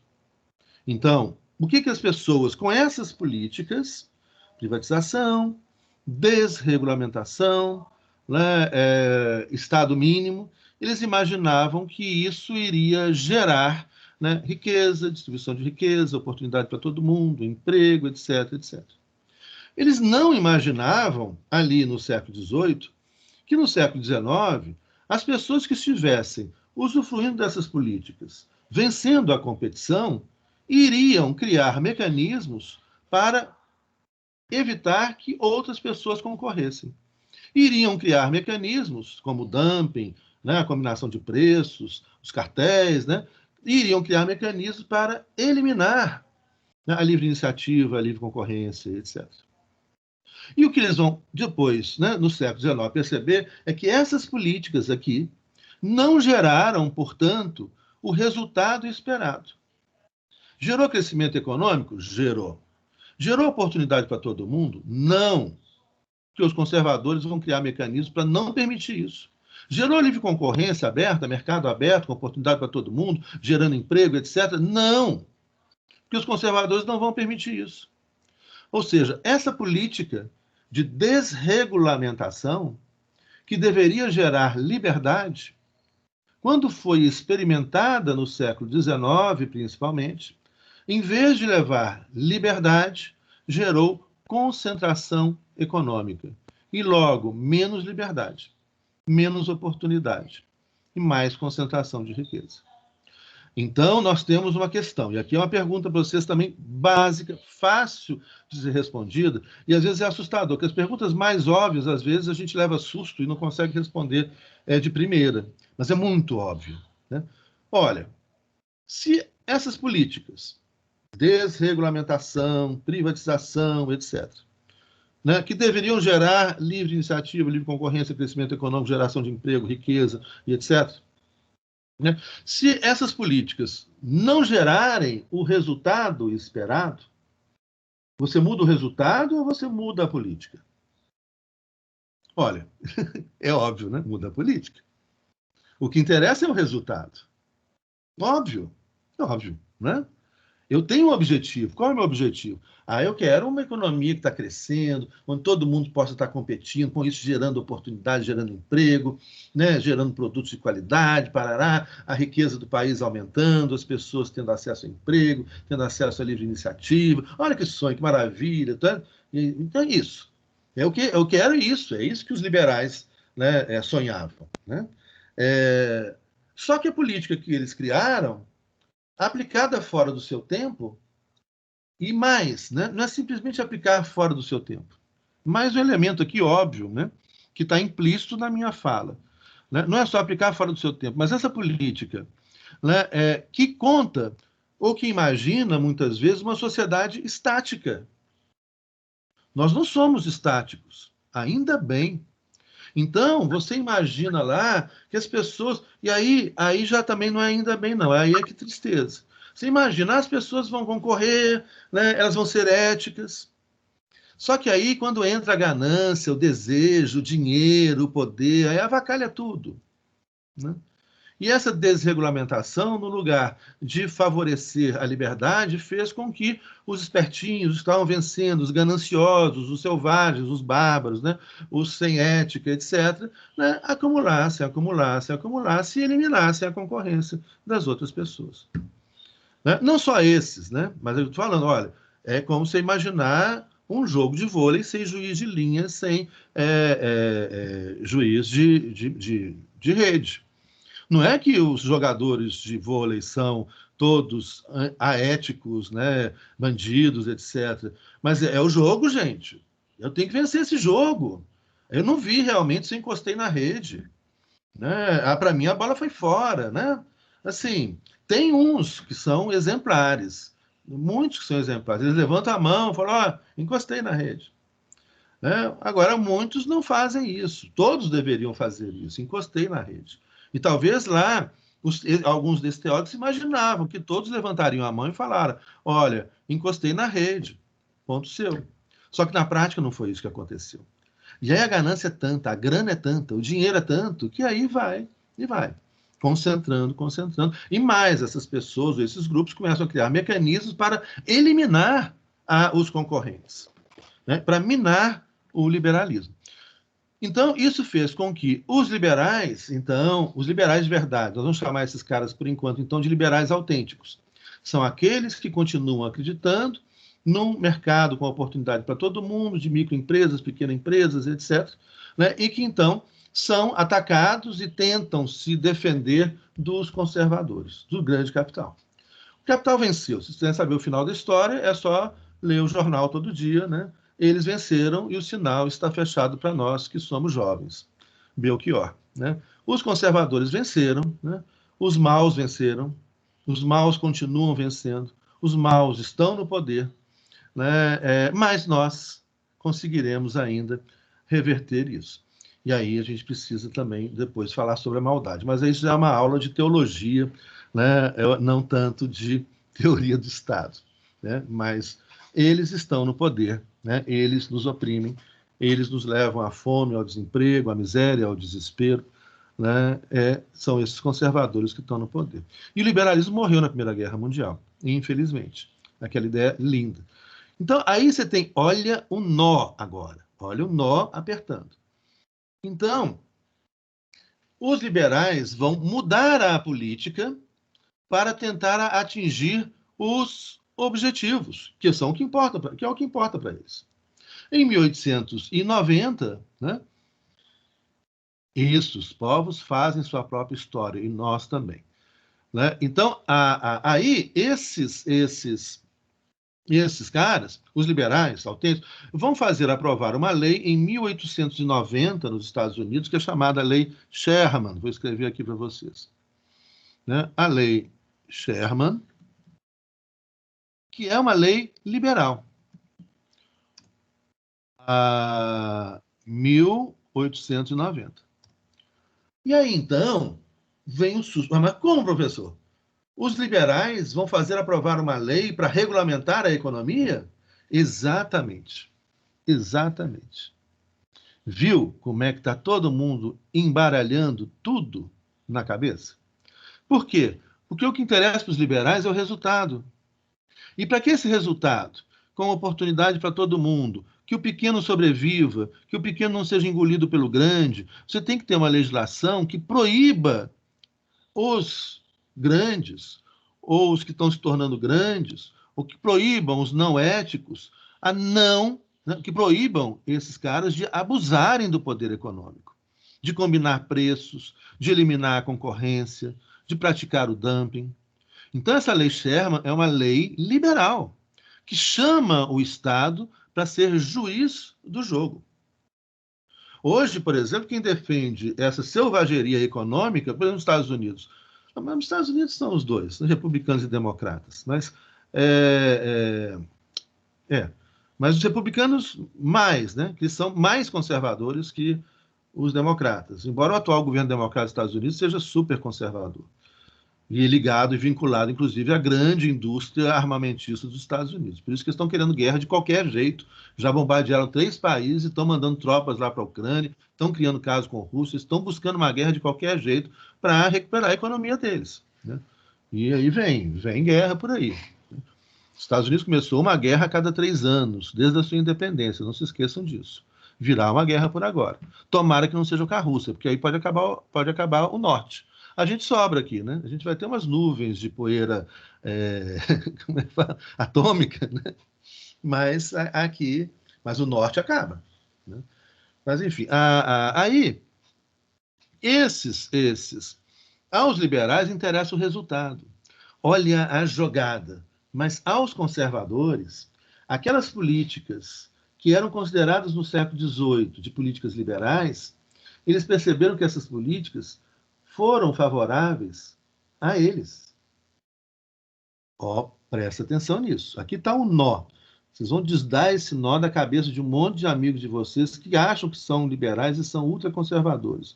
E que logo estão defendendo coisas que são contra eles. Então vamos entender isso aqui. As políticas desenvolvidas pelos liberais para chegar a determinados objetivos não geraram aqueles objetivos. Logo, no final do século XIX, os liberais, obviamente, mantêm os seus objetivos e reformulam as suas políticas, chamando o Estado para regulamentar a atividade econômica. Ponto. Já os conservadores descobriram que aquelas políticas liberais, que os liberais começaram a mudar no final do século XIX, eram favoráveis aos conservadores. Aquelas políticas liberais, né, de não intervencionismo, não regulamentação, né, de Estado mínimo, na verdade, favorecia aos conservadores, que podiam, então, fazer o que quisessem, que não tinha nenhum fiscal do jogo, podiam abusar do poder econômico, que não tinha Estado nem lei para regulamentar a atividade econômica. Claro? Então, agora vamos dar um salto na história. Os conservadores, eu vou estudar nas próximas aulas, né? Eles vão depois apoiar o nazismo, o fascismo, os grandes empresários, né, como o Henry Ford, né, apoia Hitler, a General Motors apoia Hitler, né, o Sr. Thyssen, o Sr. Krupp, o Sr. Mannesmann, a Mercedes-Benz, né, a Volkswagen apoiam Hitler, assim como o Mussolini é apoiado ali, eu leio uma biografia do Mussolini excelente, imperdível, muito boa, né, que chama M, né? O autor é um italiano, é o Scurati, Antônio Scurati. Excelente esse livro.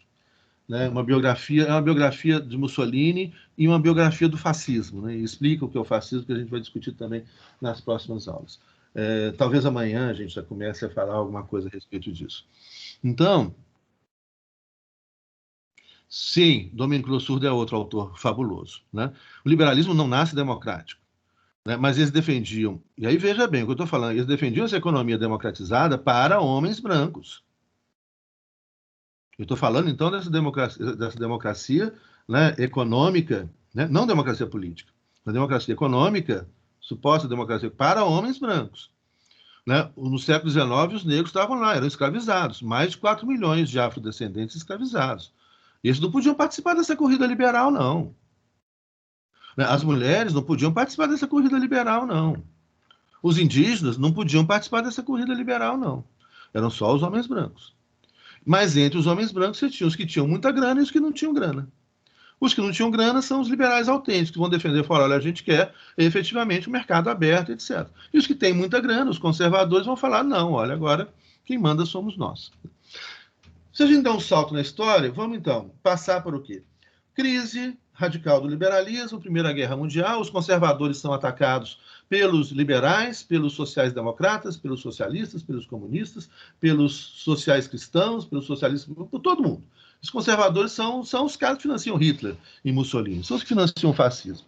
Esses caras são os do mal. Eles vão, né, esses caras vão para o inferno, ou foram para o inferno, com certeza. Ainda estão lá, né, com toda a bondade de Deus, né, esses caras estão lá e merecem ficar mais um tempinho no inferno, talvez. Né? Se continuam lá, né, merecem isso. Aí esses caras, né, vão se refugiar atrás do nazifascismo. Que são, então, a gente falou das 3 grandes vertentes de discurso social. É um momento, então, onde o discurso social se torna hegemônico. Por quê? É tanto desemprego, tanta miséria, tanta desigualdade gerada pela destruição do liberalismo, pela falha do liberalismo no século XIX, né? Atacado pelo conservadorismo, né? Que gera tanta desigualdade, tanta miséria, etc., que isso deságua e é um dos fatores, além de outros fatores que a gente vai trabalhar na próxima aula, né? Deságua na Primeira Guerra Mundial, que é um marco divisor de águas, então, onde o Estado liberal clássico desaparece, as constituições liberais desaparecem e cedem espaço às constituições sociais, às constituições socialistas e aos regimes nazifascistas de extrema-direita. E vamos explicar cada um deles. Depois você passa pelo Estado social, social-liberalismo, pós-Segunda Guerra Mundial, vai lá aquele Estado de bem-estar social, que funciona muito bem na Europa Ocidental, se espalha para a América, né? Tem o New Deal dos Estados Unidos, Estados sociais, constituições sociais no Brasil, isso vai se espalhando para o mundo inteiro, que lindo, maravilhoso, até que, em 1980, chega ao poder, né? Novamente chegam ao poder os conservadores, esse povinho do mal. E esses caras, né? Mas eles vão chegar eles vão aproveitar a crise do Estado social, nós vamos estudar também essa crise, a crise do Estado social, a crise do Estado socialista, né? Para, então, começar a fazer um discurso liberal. Quem são esses caras? Margaret Thatcher, 1979, 1980, essa senhora que faleceu, né? Os ingleses, quando ela faleceu, teve um filho, foi a rainha Elizabeth, etc., né? Deu uma medalha para ela, ainda em vida, né? Depois foi a rainha Elizabeth no enterro dela, etc., mas os ingleses deram as costas para o caixão dela, né? Por quê? De tanto desemprego que essa mulher gerou na Inglaterra entre os trabalhadores. E tanta concentração econômica que ela gerou para os caras que já eram ricos e que ficaram mais ricos. Você tem uma ideia, né? Antes do governo Thatcher, a diferença entre os 10% mais ricos e os 10% mais pobres no Reino Unido era de 1 para 40. Quando a Thatcher deixa o poder, chega de 1 para 800. Ou seja, os ricos ficam muito mais ricos.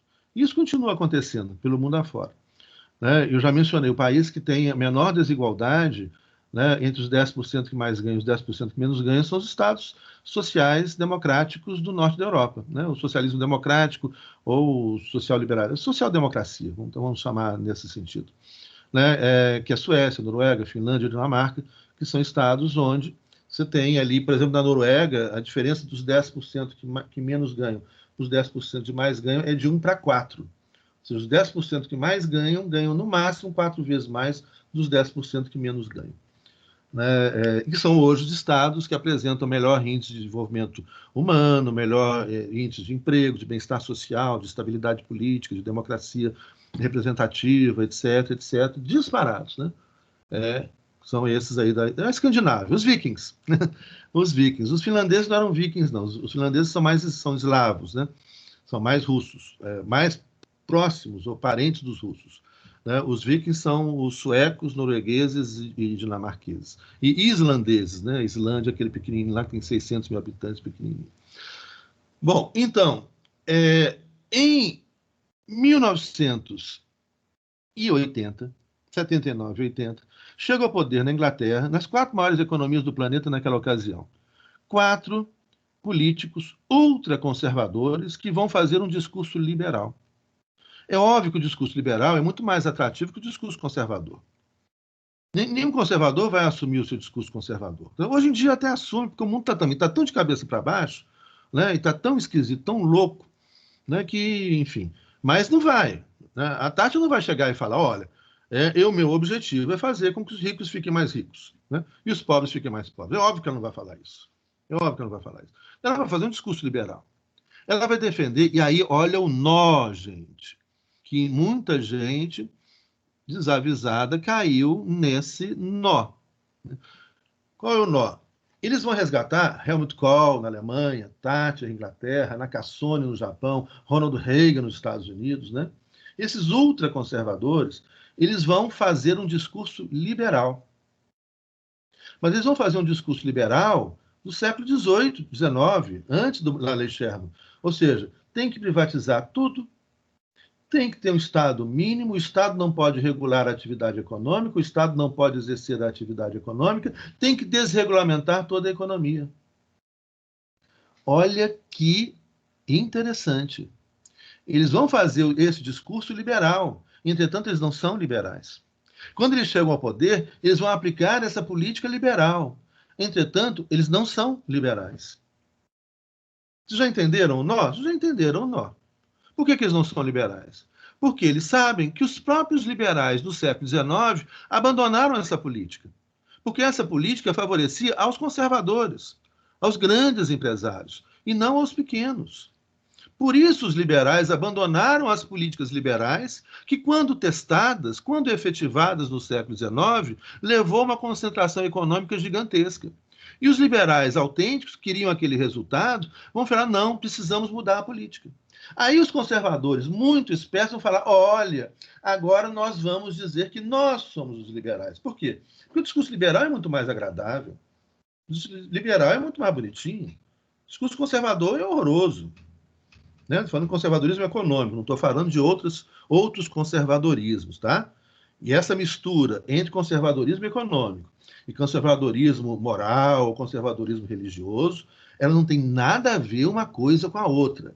E ela é propositalmente feita para enganar as pessoas, para fazer com que pessoas que tenham, né, tradições familiares, religiosas, etc., que conservem essas tradições, achem que ao ser conservadores, né, nesse aspecto, elas também têm que ser conservadoras econômicas.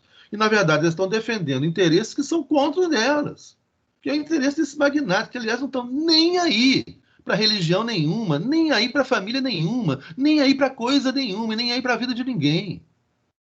Porque a gente está cansado de saber nisso. Né? Eles estão em Mônaco, eles estão em Ibiza. Eu tive em Mônaco, eu fui estudar uma época, fui fazer o doutorado, e eu fiquei um tempo estudando na França. E aí, nas férias, eu aluguei um Fiatzinho 700, né, pequenininho, o carro mais baratinho que tem, e saí passeando pela França, aproveitar as férias, estou aqui, né, vou passear, conhecer, eu ficava nas pensões mais baratas. Naquela época não tinha bed and breakfast, não, mas eu ficava nas pensões baratinhas. E aí fui ao sul da França, chegou lá, o sul todo chique, né? Montreux, etc. E aí cheguei em Mônaco, entrei em Mônaco. E aí eu fui fazer o circuito da Fórmula 1, na época, era a época do Ayrton Senna, né? Fui fazer o circuito da Fórmula 1. Eu fiz uma vez, com aquele Fiatzinho, furreca. Fiz uma vez, fiz duas vezes, fiz três vezes, na quarta vez a polícia me parou. E aí, muito educado, falou: o que o senhor está fazendo aqui? Eu falei: olha, seu policial, é o seguinte, eu estou conhecendo, eu sou brasileiro, fã do Ayrton Senna, e estou querendo ver como é que é o circuito de Fórmula 1. Eu fiz o circuito aqui. Ele falou: parabéns, mas o senhor vai embora hoje, né? Eu falei: vou, estou indo embora. Eu falei: tá bom. Por que eu fui parado? Porque lá só tem Ferrari, Bugatti, Maserati, Rolls Royce, lá só tem bilionário. Entra um pobrinho com um carrinho feio, ou você vai trabalhar em algum cassino, né? E mesmo assim os caras do cassino ganham mais, né? Pode ter um carrinho um pouquinho melhor, ou então falou: então é um estrangeiro brasileiro que veio estudar aqui, que veio fazer o circuito de Fórmula 1 do Ayrton Senna, né? Então, não, o policial foi muito educado, falou: mas o senhor vai embora? Eu falei: vou, estou indo. Não tem dinheiro para pagar o hotel uma noite aqui, não. Até logo. Saí, mas fiz o circuito, gente. Eu lembro até em quantos minutos, foi muito em minutos, foi brincadeira. Imagina o Ayrton Senna fazendo na McLaren dele lá e eu fazendo no Fiatzinho 700, né? E sem poder correr ainda, porque se eu estivesse correndo ia ser multado, ainda podia ser preso, né? Além de estar num carro feio e que não condiz com aquela cidade. Esses são os conservadores, é o lugar deles, né? É o lugar desses caras. Mas eles vão assumir o discurso liberal. Então, olha que interessante. Né? Essas são estratégias de discurso político. Essas são estratégias de engano político, né? Proposital. Quando você mistura coisas que não têm nada a ver, como conservadorismo econômico, que não tem nada a ver mesmo com conservadorismo religioso ou familiar, não tem nada a ver. Esses caras, inclusive, são esses caras que esbanjam, é muita grana. Então, são esses caras que vão jogar tá lá em cassino, tá lá com, né, 40 homens, 40 mulheres, fazendo maior confusão, pagando tudo, e então é uma coisa assim, né, aquelas coisas assim que a gente vê, né, só na televisão. E eu vi de longe quando eu passei ali, né, vi aqueles carros. Eu tinha uma Ferrari vermelha, gente, eu vi isso, sem capota, e tinha uma mulher dirigindo ela tinha um lenço vermelho que esvoaçava, assim, né, a Ferrari andando e o lenço, assim. Parece aquelas cenas de filme, né? Aí, né? São esses casos. Então, é muito importante, né, a gente entender esse nó que é dado nesse momento. O neoliberalismo não é liberal. O liberalismo autêntico, aquela defesa do século XIX, morreu na Primeira Guerra Mundial.